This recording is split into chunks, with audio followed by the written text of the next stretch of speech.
The Black Friday deals were just too good at Lionel and booth 34. I've got a diecast haul. Let's go through it.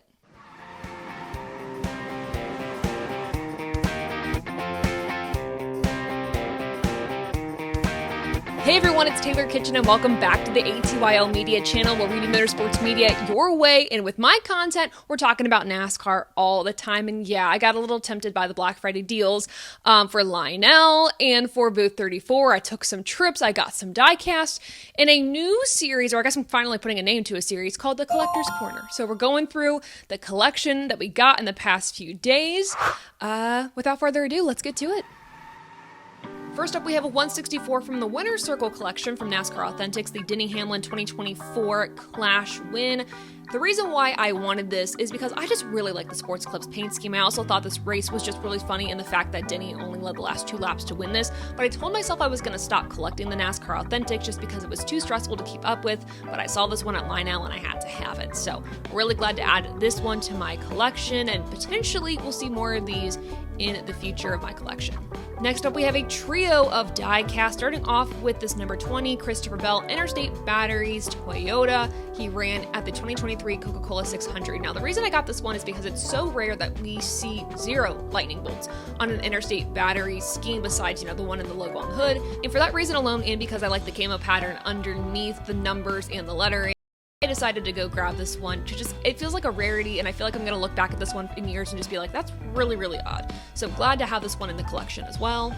Next up is a Horizon Hobby paint scheme from Micah McDowell when he won the Indy Road Course in 2023. And I've been wanting to find this scheme regardless because I just really liked it. So picked this one up and it was on sale, so I was very happy about that. Same thing with this Joey Logano number 66 Hang 10 truck.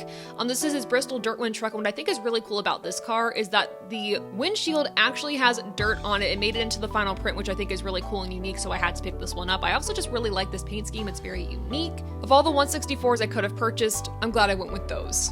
I could not leave Lionel with the deals they had without a 124, so I finally ended up getting this Cole Custer Andy's Frozen Custard card. That is a mouthful. It is the 2024 version. I love Andy's Frozen Custard. This is no secret at this point. I feel like I go every other week. And I've also really been drawn to this paint scheme, whether it was Cole Custer running it or sometimes it was AJ Allmendinger running it in years past. This is a diecast that just makes me smile. There's no rhyme or reason behind it besides, loving Andy's Frozen Custard. But I'm so excited to finally have an Andy's Frozen Custard 124 scheme in my collection after contemplating it for the past few years. Next up, I want to take you through my collection from booth 34, and they always seem to have some oddballs there. Really fun to look through that entire collection. And I was really excited to find this number 26 164 Kurt Busch Andretti IndyCar diecast. I do in fact collect some IndyCar diecast, so I was really excited to find this one as it ties my love of NASCAR and IndyCar together. Next up, we have this Randy LaJoie number 1 Bob Evans Restaurants, the Wolfman 2000 Monte Carlo with the hood open. It's one of 1,500 made, so it's not rare by any means.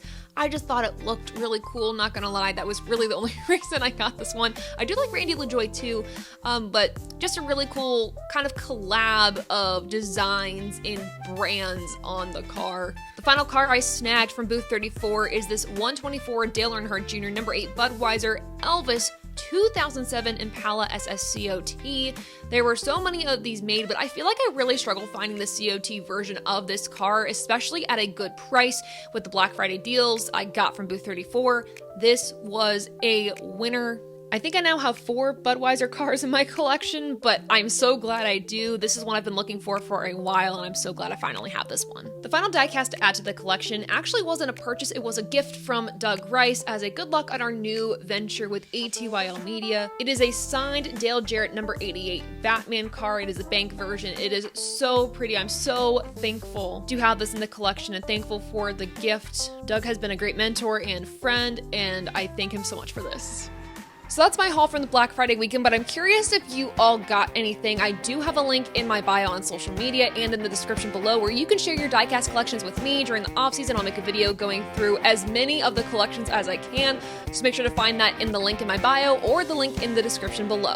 But that does it for this episode of the Collector's Corner from ATYL Media. Make sure to like this video, subscribe to the channel, and share this with your friends and family. Thank you all so much for tuning in, and until next time, I'll see ya. Bye.